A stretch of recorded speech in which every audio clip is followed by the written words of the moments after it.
Hello. Our story begins in combat. The Clone Wars were only a few weeks old at this moment.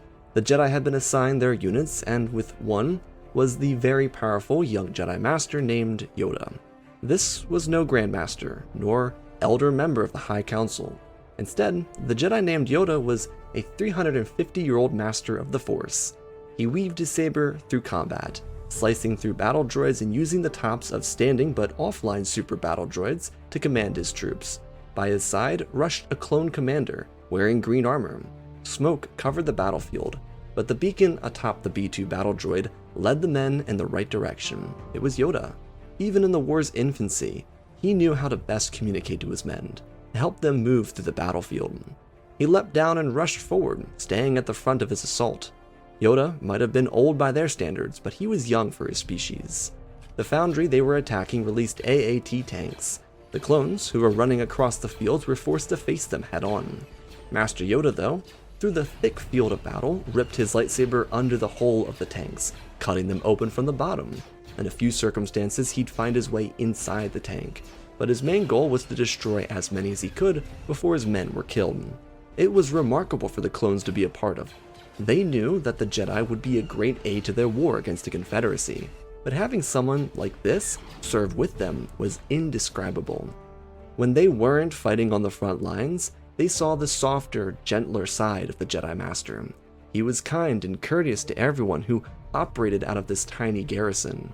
On the front lines, he was the exact same person, but with the skills of an individual that could be much crueler. With his remarkable power, Master Yoda saved troops from deadly battle droids and their vicious tanks. He was able to control waves of blaster bolts and redirect them back into the droids. He cut through tanks, large and small all the same, and always remained at the front of the charge. His size may have put him at a disadvantage, but he never let that show. Yoda's charge into this foundry went as their first few battles did. There were some losses, some casualties, and then in the end, triumph. Yoda, through the firefight, reflected, as he always did when there was combat in front of him. His third student, Dooku, betrayed the Jedi Order. Instead of it being Yaddle that died inside the works on Coruscant, there was no death. Yoda remembered it every time his lightsaber weaved in front of his face.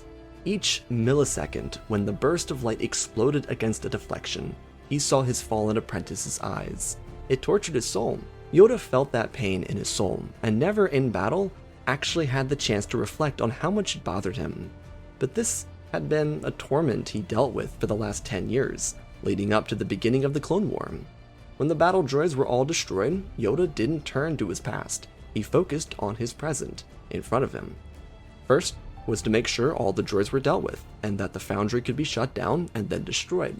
Next, he gave out respective orders to his clones, plus his admiral, which was applicable following this engagement.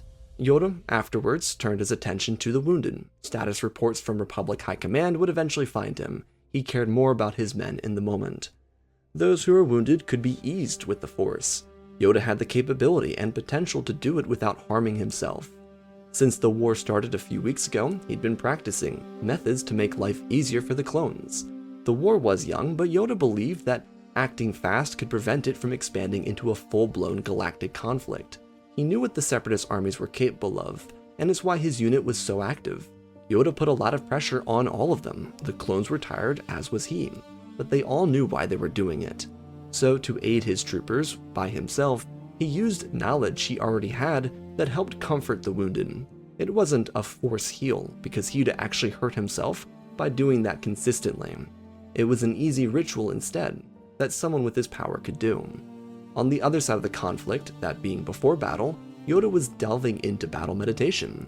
But he had a long way to go before ever being ready to master that. This was who Yoda was, disconnected from the High Council, a simple master with a failed apprentice and a tortured past. When the 350-year-old Jedi returned to the flagship, his commander, named Commander Barbute, had already informed the Council of their progress. Barbute was a Generation 1 clone, like every other man of this unit. Despite military regulations, he always managed to hide his longer head hair and his slight facial hair. Yoda explained to all of his men that once they joined his unit, that he wouldn't control who they were, as he noticed how different each individual was inside the Force. so those typical military regiments for clones to abide by weren't maintained in this garrison. All the Jedi Master asked for was the perfect effort they all could give in all of their battles. Brotherhood, camaraderie, and unity. If they could do that, then they would be unstoppable, and so far, they had been.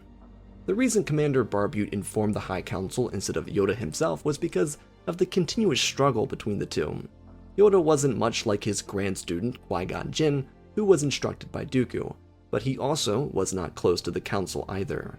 The High Council itself was much different and extremely strict. During the High Republic, Yoda went on expeditions to discover where darkness was rising from. When Ki-Adi-Mundi joined the Council during that age, he was never expected to transform into the Grand Master, but over the past century that changed.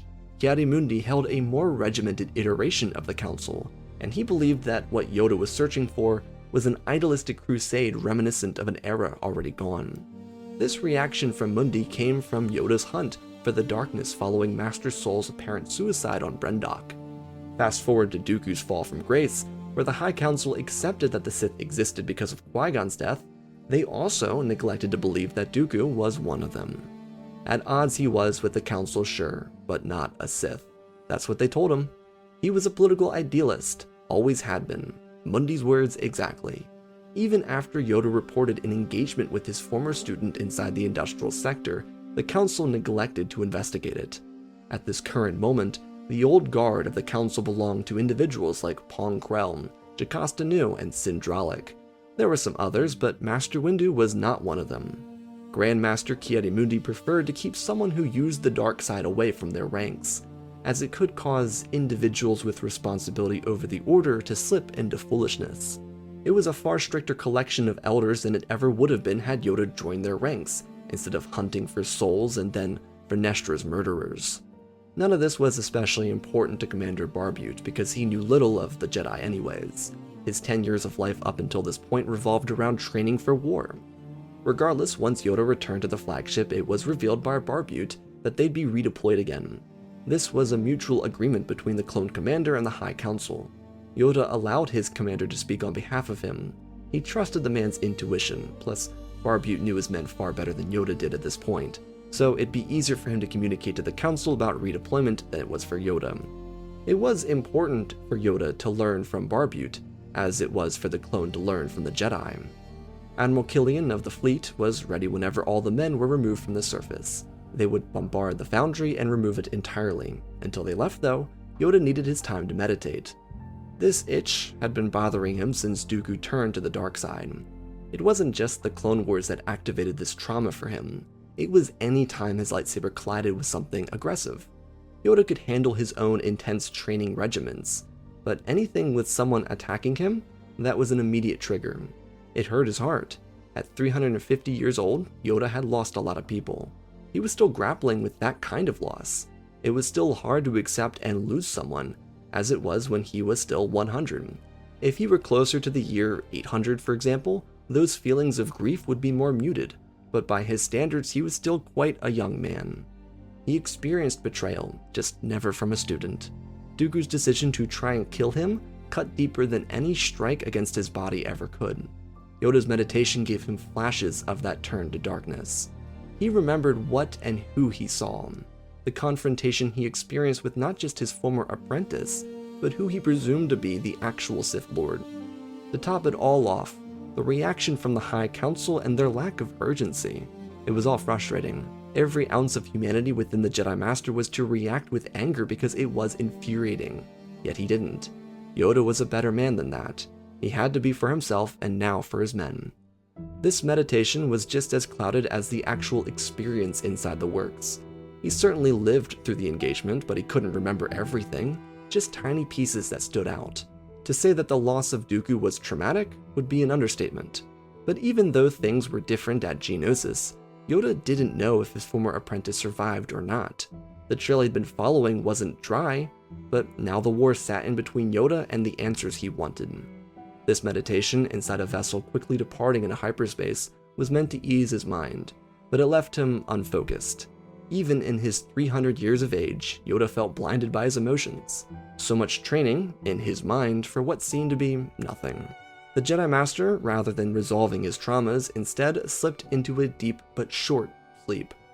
Following the next defeat of the Separatist forces under Yoda's command, he would learn of a harrowing truth, the one thing he suspected being that someone named Dooku was behind the Separatist movement. Things were, after all, different since Tyrannus tried to defeat his master. The truth regarding Yoda's trail is that it was founded in chasing ghosts, because the Sith Lord he'd been hunting was dead, just days before Dooku turned against him. Thanks to the engagement between Tyrannus, Sidious, and Yoda inside the Sith lair on Coruscant, Dooku was not the face of the Confederacy. He instead manipulated a puppet man also named Dooku to lead the CIS, someone who had no affiliation to Sereno, Dooku himself, or anything that could be related to Yoda's apprentice. The Sith took very careful steps to keep Yoda away from their plans. Despite the raw power and talent between Dooku and his new master, they were technically defeated by the Jedi Master. Yoda knew it was true, somewhere inside of his heart, but he couldn't accept the reality of it. Since the Sith truly feared this young, seemingly anonymous Jedi Master, they gave him a random trail that led all the way back to Plagueis the Wise. From the end of the invasion of Naboo to the beginning of the Battle of Geonosis, Yoda was hunting down an individual with extreme influence. He may have fought both Sidious and Tyrannus, but never did he actually see Palpatine's face or learn his name. And fortunately for the Sith Lord, he was very talented at concealing his essence. Yet because Yoda didn't serve on the High Council, he never interacted with the Supreme Chancellor, so even if Palpatine had to conceal himself from Yoda, he didn't have to worry about it. Instead, for 10 years, like the 10 years he spent during the High Republic, Yoda tracked a dead trail. In the past, it was also chasing after Plagueis, who was directly responsible for Master Vernestra's defeat. Yoda wasn't incompetent. The Sith were always just one step ahead of him, and the Jedi Council was often disgruntled with this determination from Yoda. Though, and perhaps the biggest reason, the duel between Dooku and Sidious remained a blur was because Yoda felt entirely responsible for Qui-Gon's death as a result of it. He didn't travel to Naboo with Master Jin and young Kenobi. He knew about the Sith assassin and believed the two of them to be capable enough to handle it. From Yoda's perspective, he needed to take a step back, because the Force willed Qui-Gon to defeat the Sith, and that never eventually was the case. Despite that, there was yet another thing Yoda was unaware of. He wasn't at all familiar with young Skywalker. When Qui-Gon and he discussed the figure from Tatooine that Qui-Gon dueled, which was the talk of the temple during his return, Master Jin never addressed this chosen one. He was far more concerned with Naboo's safety at the time, because it was the first step to training Anakin. So for Yoda, everything started to slowly come together when the less successful Jedi Knight, Anakin Skywalker, rose from the ranks of the Republic military to superstar in the Republic media. Something was slightly awry about this sudden rise to popularity in the media with young Skywalker.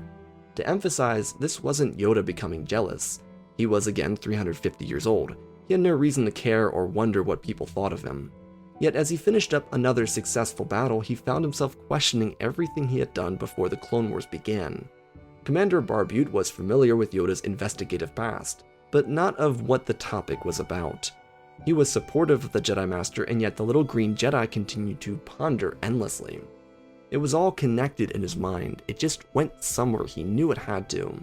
The disappearance of Dooku to the rise of Sidious.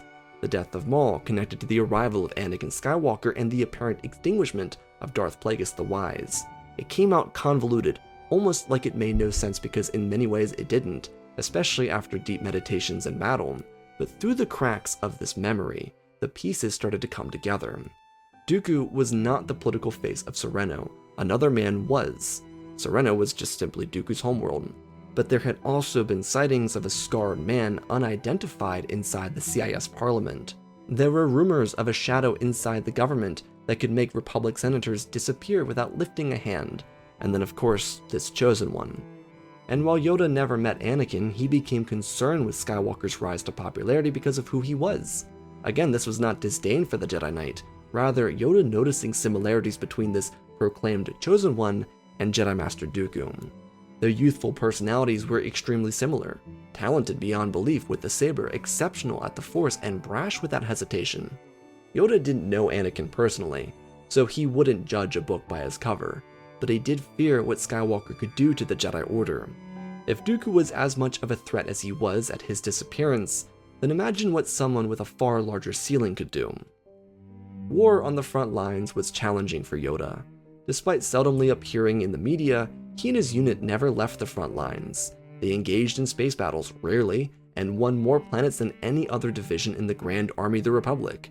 This constant action, which was absolutely within the control of the Dark Lord of the Sith, was meant to kill the Jedi Master. It definitely kept him preoccupied and away from his decade-long investigation, but it didn't get anywhere close to actually killing Yoda. He was too deadly against battle droids for that kind of defeat to transpire randomly. What terrified Sidious the most was that Yoda seemingly continued to grow in his powers, and it absolutely had to do with the studies he participated in during his deployment. Yoda brought about 4 Jedi holocrons with him on a battleship per expedition. He would study them religiously, and it also meant that his men typically left battles that were far larger and more deadly with less casualties than any other unit in the Grand Army. The Republic looked to Master Yoda for inspiration, even those on the Council that disagreed with him, but the media remained focused on Skywalker. With months having passed since the first battle of Geonosis, what continued to worry Yoda about Skywalker were the increasing nightmares and visions about him turning to the dark side. These weren't even implanted by Sidious. It actually came from something else entirely. Due to Yoda's consistent interactions with the dark side throughout his career, he was more adept at noticing when something was off. The dark and the light had two, what Yoda would call, sensitivities. Sith and the Rule of Two were especially capable of hiding it. Yoda, thanks to beginning all of his studies with the dark side at Master Sol's quote-unquote suicide on Brendok, developed a keen sense for the darkness. When he confronted Dooku and then Sidious in the same duel on Coruscant, he experienced an awakening of sorts. It clearly didn't help in the investigation, but in all fairness to him, he was tracking a dead Sith in an intentionally deceptive trail created by his former student. Dooku knew everything about Yoda's endeavors, times that the Jedi Master even almost crossed paths with Darth Plagueis before the events at Naboo. It helped Palpatine direct Tyrannus into a direction to keep Yoda preoccupied entirely. As Sidious suspected, the Jedi Master would join a clone force during the war, and he planned to give Yoda the most difficult battles, and to Palpatine's great displeasure, Yoda survived them all with beyond successful results. Now, going back to Skywalker, Yoda's natural senses were rightfully picking up on the dark side, but he didn't have the answer as to why that was the case, and it would not come until long after their first interaction. Obi-Wan and Yoda, while being a part of the same lineage, rarely talked to each other. Yoda may have had only 3 students in his career, but if he wasn't a part of an investigation, he was teaching younglings with their developmental studies. He simply missed out on Skywalker's formative training years because he was so dedicated to finding Dooku and Sidious, then bringing them to justice. Kenobi never blamed Yoda for his absence. From his perspective, Yoda lost both Dooku and Qui-Gon in the same go. And for Obi-Wan, who never met Dooku, he couldn't imagine how challenging that would have been for Yoda. It never was spiteful, and Kenobi never interpreted it as anything but pain for Yoda. But this also highlighted the difference between a simple Jedi Master who lived on his own accords, and an individual with the responsibility of the Grand Master. Yoda wasn't the latter. He was a Jedi who did as he wished, in what he believed was to be the best service of the Force, the galaxy, and the Republic. So when Yoda reunited with Obi-Wan and met Anakin, it felt like the lineage was finally coming together. Ahsoka was never assigned to Anakin because Yoda wasn't in the room to do so. Counselor Plo Koon instead took on her instruction. Regardless, Yoda immediately from their first interaction knew that Anakin had a darkness within him. But it wasn't as prominent as it was in Dooku's late years as a Jedi.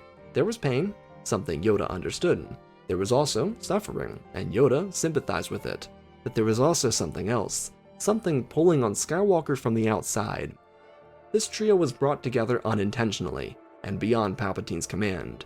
Republic military leadership paired them up for a campaign across the outer edge of Hutt space. It was basically intended to separate a CIS hyperspace lane to keep the Quarren loyal to the Mon Cala on Mon Calamari. Without it, chances are, worlds across that branch of the galaxy would fall back into the Republic without a forced occupation, invasion, or embargo on goods from the government itself. Throughout this campaign, with 3 Jedi and 3 incredibly efficient clone commanders, Yoda learned more about battle meditation and those he served with. It'd be the finalization of the most complete iteration of battle meditation that would help him put everything together and into the right perspective. Because most of what the Jedi Master was doing was helping the men on the battlefront. It was a protective, effective barrier assisting the clones in working in harmony. It had been that way for months at this point, obviously getting better with every single time he used it. When Yoda used battle meditation and it helped him with uniting everyone outside the clones, he realized everything he needed. Everyone outside the clones being the other Jedi. Despite winning battles and even keeping up a decent rapport with Skywalker, he didn't necessarily trust him. This didn't create a divide in their relationship, it was just a constant nagging in the back of Yoda's mind. He couldn't really escape these visions of Anakin turning to the dark side and causing harm to the Republic or those Yoda cared about. Once he bridged the gaps between Anakin, Obi-Wan himself, and the entire clone division under their command in a battle meditation, Yoda's vision literally became clear. Yoda noticed when they first met that Skywalker had a darkness about him, far greater than any other Jedi knew, including Jedi Master Windu. It was this on-edge clock, feeling that at any moment it could be set off. This kept Yoda skeptical of, currently, the last descendant of his lineage. Yoda, through this joining battle meditation, realized that Skywalker's darkness was familiar. It reminded him of something he tried to forget, but never could, because it was all tied back to his greatest failure as a teacher, the most damning trauma he couldn't escape. And it went like this, in a vision he finally saw put together after 10 years of torture. Yoda landed inside the industrial sector after following his seemingly despondent student from the Jedi Temple. When he arrived inside the hangar bay, he saw Dooku speaking to a cloaked man. His apprentice in that moment, instead of joining Yoda to defeat the Sith, turned on him, igniting his lightsaber and attacking. The Jedi Master was heartbroken in that instant. He could feel the daggers cutting through his tiny little heart, and he was forced into action, seemingly blind. Yoda was capable of defending himself from the student he trained. Dooku might have been a very talented duelist, generational even, but he was not beyond defeat. His master, through a series of twirls, defenses, and spins, launched his apprentice across the room and into the shuttle, leaving him momentarily paralyzed, both in pain but mostly in fear. Sidious, sensing the turn for the worst, activated his own weapons and attacked the Jedi Master. Yoda was fearless. He simply focused on 100 years of work, investigation, and training coming to life in front of him. Deflecting and defending each of his opponent's strikes, he kept Palpatine at bay. Of course, when he thought his student couldn't hurt him anymore, Tyrannus joined the fight, aiding the Sith Lord to kill his own master. Yoda, though, didn't buckle. He might have been outmanned, but he was far from outmatched. He parried where he needed to, used the Force to exceptional precision, and when he messed up, he caught himself quickly. Yoda and Sidious's eyes went from a tiny, no-good, anonymous Jedi Master to frightening foe. Palpatine never met Yoda, only knew of a little Jedi who'd been trailing Plagueis for years, but no one knew of his skill. He then, of course, faced the most terrifying little monster he'd ever seen in his life. Master Yoda flung Sidious through the air, and within that same moment, drug his saber up Dooku's chest, neck, and face. It was a deep incision, rendering one of his lungs inoperable, and his face in shambles. Sidious was forced to protect Dooku, who fled into Palpatine's shuttle. Yoda continued to fight the remaining Sith Lord, bouncing around him and clobbering him against the wall and the pillars around the structure, until Dooku, using all of his hatred, used Force electricity on Yoda. It didn't hurt him, but it kept him away long enough for Sidious to retreat, and in that same moment escape from Master Yoda inside their shuttle. Did it force Tyrannus to question his loyalties to the Sith? Sure, but he never left Palpatine's side. There was a newfound trust in the other after what Palpatine recalled to be a hate-filled, vengeful assault from a Jedi demon. The Sith, for once, feared a Jedi. Palpatine knew he needed to be better, and Dooku needed immediate medical attention. It was painful for Yoda to remember because when he struck Dooku, he didn't see the older man he hit in that moment. He saw the eager but anxious Jedi youngling Dooku was when he became Yoda's apprentice. It was the last time he saw Dooku, the last he even heard that he was still alive. Because when Dooku used his electricity during their escape, Dooku also fell to his knees, seemingly lifeless. But even through all of that, it was Skywalker who reminded Yoda of a Sith Lord. It was a big reason for why Yoda became so suspicious of Anakin. Now he had what seemed to be every answer he needed. All that remained was discovering who could be doing this and how to track them down. Luckily, that answer came actually really easily. Remember the propaganda and Republic media focused specifically on Anakin and the 501st? Then remember all the times that Yoda was sent directly into the belly of the beast against 10-to-1 odds and always came out on top? The logical answer was the only man Anakin trusted just as much as Obi-Wan, the Supreme Chancellor. And then, with that one connection, every single piece of evidence that had been laid out to deceive Yoda made sense. The Sith were not stupid, and Palpatine would never accidentally connect things to himself. But because he used the story of Plagueis the Wise for reference, Yoda was able to understand how someone like Palpatine came to power. All of Plagueis' work directly related to Palpatine's rise.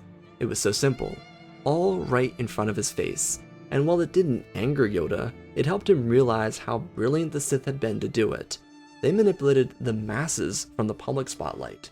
Yoda couldn't believe how insanely smart it was.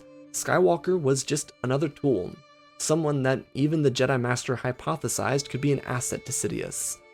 Yoda knew, regardless of his personal interest in this matter, that he needed to take the information to the High Council and prove all of his evidence.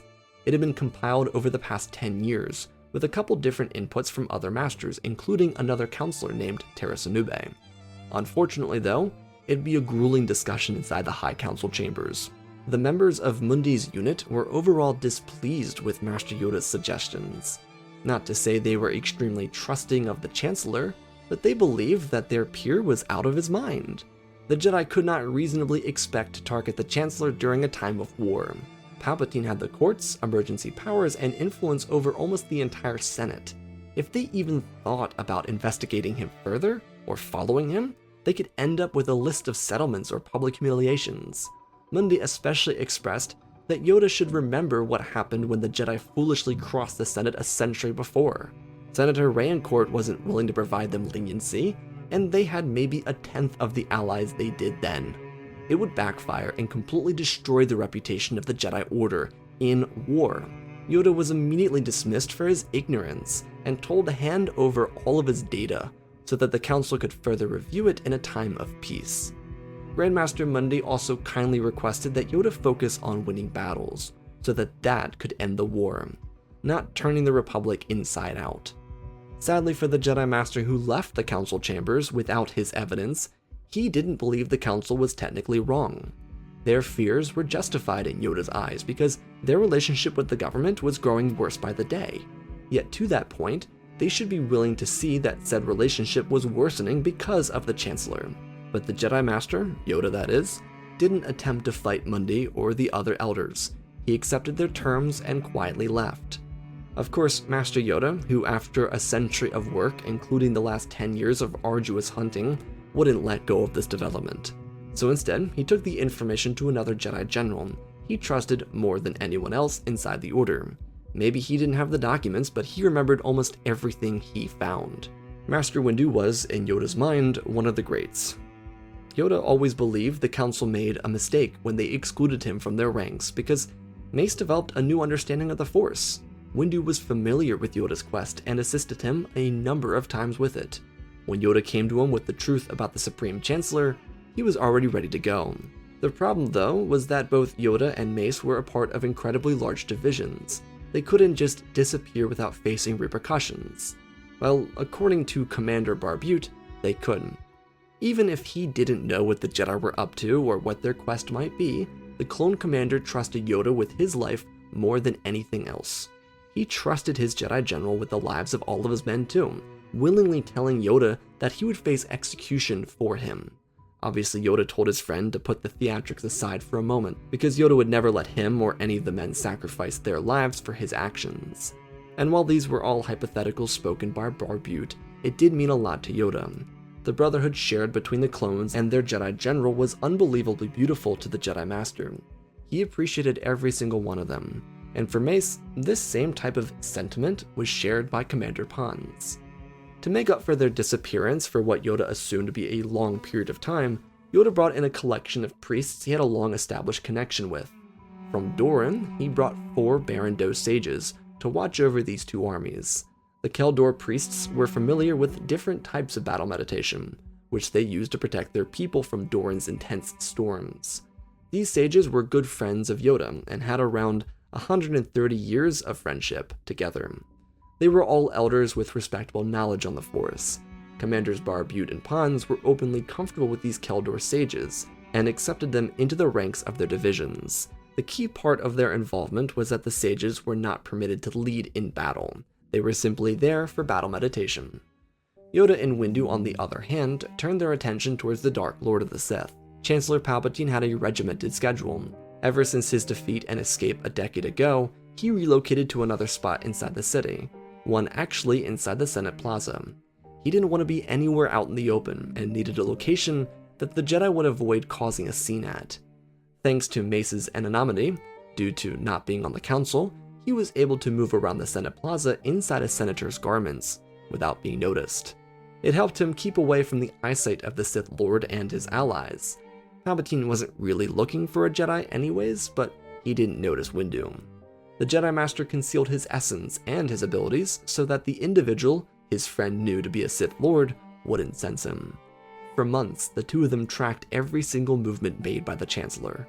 Sometimes they'd sub out so that they could maintain the public illusion of serving with their divisions on the front lines. But thanks to Yoda's audible with the Barrandose sages, the clones weren't losing casualties at a high rate. It wasn't near the almost perfect style that Master Yoda led with, but morale was still incredibly high, and the casualty count remained really low. The Jedi discovered, due to their intensive research, that the Sith Lord always retreated to the Mustafar system whenever he had an opportunity. Thanks to Commander Barbute, a clone commando squad managed to get a readout of a far larger Mustafar facility. From the report, a mysterious man inhabited the structure. He wore a mask, a hood, and paced around the exterior of the facility during volcanic explosions.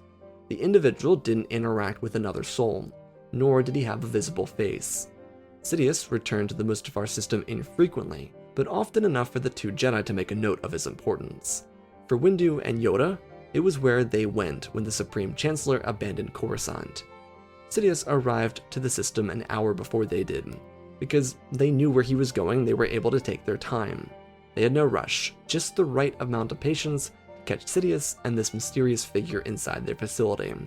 The Republic shuttle landed without disruption, and quickly, the Jedi shuffled into the structure after disabling Sidious's vessel and a solar sailor planted on the same platform. Luckily for the Jedi, their hunt wasn't all that difficult. Sidious waited eagerly with his ally inside the main facility. He'd been training for this moment for over a decade. He knew that he couldn't run because if he ran, the Jedi would continue to follow him. They knew his identity because they were here.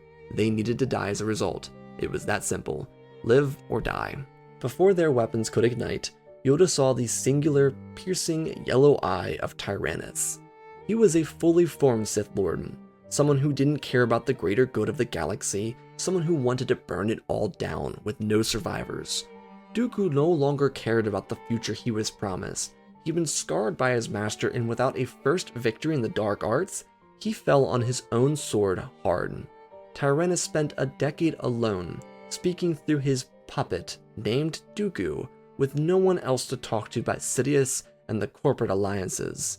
He hated everything and everyone, but most of all, Yoda. Dooku's former master felt that pain deep inside his chest. There was a stagger from him as he reached for his saber. Mace could see it. Yoda's apprentice was truly gone. Not dead, but somehow something entirely worse. He was an ambassador of evil, someone too corrupted to be saved. His breathing apparatus hissed violently with each exhale from his chest. He told Yoda, through a broken, staticky, metallic voice, that his agony would be satisfied with Yoda's death. Then every weapon inside the room ignited. The fight between light and dark, the work of Yoda's life, finally sat right before him. The Sith charged, surprisingly, not letting the moment pass them by. Mace defended himself from his former friend Dooku, as Sidious flipped through the air and crushed down on Yoda's defense. The Jedi Master respectively moved into the right defenses for each of their opponents. Windu protected himself from Form 2, with Yoda defending against Form 6. Lightsabers buzzed and cracked away. Yoda mimicked the Sith Lord's movements by flipping through the air and cutting down wherever he could. Palpatine was quick to defend himself and parry when the strike appeared available. Sidious and Yoda moved evenly across the room, and then out onto the walkway surrounding the facility. Dooku and Windu collided blades until Mace used the Force to thrust Dooku into an adjacent room and lock him in it. Despite seeing Tyrannus as an immediate threat, Mace noticed something else. This entire facility and the room where their engagement started housed the entire operational control system for the droid armies. If Mace could find the right sequence, he could disarm the entire droid army. Not only that, but reveal the locations of every fleet to the Republic on the off chance that they lost this duel. He turned towards the door and felt for Dooku's presence from behind it, and it got further away. Windu closed his eyes. He was in the clear for now. Dooku was gone, but he had to work quickly just in case. On the platform outside, protected by the ray shield surrounding the facility, the Masters of Light and Dark were fighting. Their lightsabers weaved and moved in rapidly. Neither of them had a millisecond to think out their next action. It was all reaction. The natural flow of their sabers was remarkable to the eye. Sidious was beyond what Plagueis taught him, but even Yoda was always preparing for when he might encounter a Sith. Palpatine might have been leading Yoda astray for 10 years, but that time was not specifically wasted on an investigation from Yoda's side. Sidious was thrown from his feet and into a nearby railing with a combination of strikes from the Jedi Master. Yoda parried and smacked upwards and across his body mid-air, and it resulted in flinging his opponent wide. But as Yoda landed, he turned to defend himself from Dooku, who had been waiting for this moment for a decade. He wouldn't fail this time. The saber burnt hairs off of Yoda's ears, but he wasn't injured. The Jedi Master forced the weapon away from him and drove inwards. Tyrannus thrusted his saber down below his chest, protecting himself, as Sidious rose to his feet behind his opponent. Yoda beat across Dooku's leg area, before spinning back and throwing his saber at Palpatine. Using telekinesis, the lightsaber beat away at the Sith Lord mid-air, while Yoda's master manipulation over the Force held Dooku at bay on the other side. Both Sith were in pure awe of the Jedi Master's ability, but he wasn't amused. He was prepared. With the rest of his energy, Yoda lifted upwards into the air and pulled his saber from Palpatine's little duel. The Sith Lord stumbled forward, not expecting his opponent to pull back away from him. Yoda shoved his saber through the top of Palpatine's head, killing him instantly. All Dooku saw of this was a green burst of light from behind his master's eyes, but Sidious was dead immediately. With a sudden pull, Yoda ripped the weapon out and landed on the ground. He rolled his saber around in his hand and eyed Dooku down. There could be no mercy for all the innocent lives his former apprentice costed the galaxy. Sidious's body slammed into the ground with a thud and Tyrannus charged in. They collided with a fierce sizzle, drowned out by the explosion of a volcano behind the two of them. But Yoda stepped away, deflecting the strikes. He played this as if he were instructing a youngling. Every move was simple to understand, as if he were teaching Dooku one last time. It was deceptively easy, and a vengeful, pained Tyrannus, desperate for revenge, mistook an opening. Yoda lobbed his lightsaber, allowing Dooku to block the weapon and launch it away from him. He thrusted forward and down towards his master, but Yoda pushed his hands forward, deflecting the strike with the Force. The weapon's heat beat against the Jedi Master's palm, but it did not harm him. Then, the emerald lightsaber flew around Dooku's back and ignited inside of it and out of his chest, killing him in that moment. It was all planned, too easy even. Yoda watched every last second of his fallen apprentice's life, and laid his one remaining eye to rest by closing it himself. When he reached the interior of the structure, it was done. The Clone Wars were over, brought to an end with a simple command, and another very simple message to Republic High Command. It was over. The pain and suffering, the needless death and conflict, it came to a conclusion. The first individuals to Mustafar were the Jedi Council. They arrived expecting to see another adventurous tale told by the unpredictable Yoda, but he was always doing as he said he did. Be predictable in his own way. A century of work to uncover the secrecy of the Sith, finally at an end. From the quote-unquote suicide of Sol to the murder of Venestra at Plagueis' hands, to Qui-Gon's unfortunate death on Naboo, and Dooku's transformation into Tyrannus, it was all over. Yoda took that in with a heavy heart. Never in a million years would he have thought that it would have cost him his apprentice, but if he had to sacrifice Dooku to bring an end to the most deadly conflict in 1,000 years and destroy the Sith, he would do it again. not with joy, but with dedication to the light. However, for Master Yoda, it would be that same light that he would follow in abandoning the Jedi Order. Grandmaster Mundi and his peers offered him a seat on their council, but Yoda recognized that the only leadership he needed was from the Force. In that shocking moment to the council, Mace would immediately throw his name in too, trusting that Yoda was the right Jedi to follow. Without bureaucracy controlling every aspect of his life, his eyes were wide open and he saw the flaws not only with the Order but the Republic. It was no place for a Jedi to be, and yet they couldn't even escape it themselves. After growing up in the Golden Age and watching its collapse into this, Yoda could no longer ignore it. Master Windu wouldn't be the only member of the Jedi Order to join Yoda on his new crusade. It also wouldn't just be former Jedi to follow him, whether it be Anakin and Obi-Wan, or members from the Guardians of the Whills, the Barrando sages that protected Yoda's unit in battle, or even the very clones that served with him during the war. It would be an order for everyone. Commander Barbute would honorably join Yoda after standing up for clone rights inside a Palpatine-free galactic senate. Yoda's new order wasn't a threat to the Jedi of old, but a new interpretation of everything he learned on his journey. Though before he could truly start this new path, he took Dooku's lightsaber crystal and healed it, before returning to Coruscant, where it'd be buried beside Qui-Gon Jinn's lightsaber crystal. Even if Dooku was in the wrong when he died, Yoda still owed it to the man that Dooku was for the first 60 years of his life. While the war came to an end quite quickly with all the droids being shut down, the conflict remained persistent for years inside debate halls and peace talks.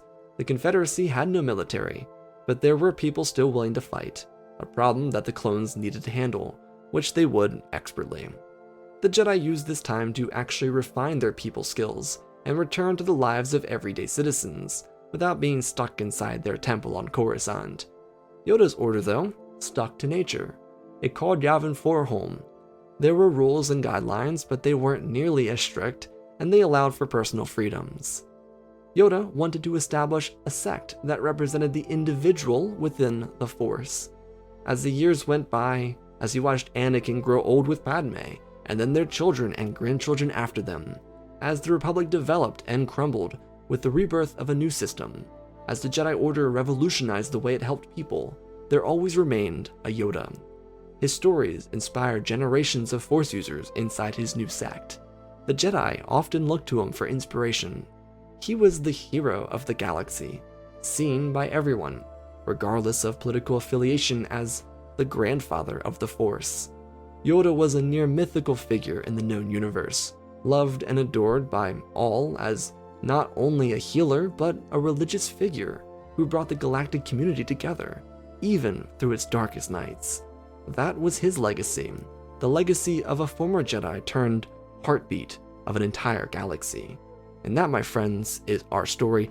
I think that's a pretty wholesome PP story if you ask me. Special thanks to the patrons for supporting the channel. Smash the like button. Sith Clone Wars out every Saturday. You're missing it, so you better go watch it. It's pretty sick. It's pretty sick. You guys like it, so get watching it. Anyways, let's talk about Yoda and the PP, the wholesome one, that is. I love me a good Yoda story where he is like not just the dumbest person ever. Like, it's pretty fun when he just has 3 whole thoughts. It's pretty cool. The story is both a combination of a young and energetic Yoda, but also mixed with kind of the same type of individual you see in the Clone Wars, this 800-year-old master, this person who understands the Force.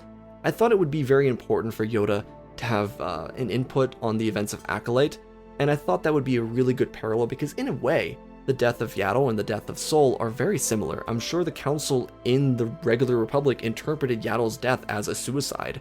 That doesn't make sense, but they might have.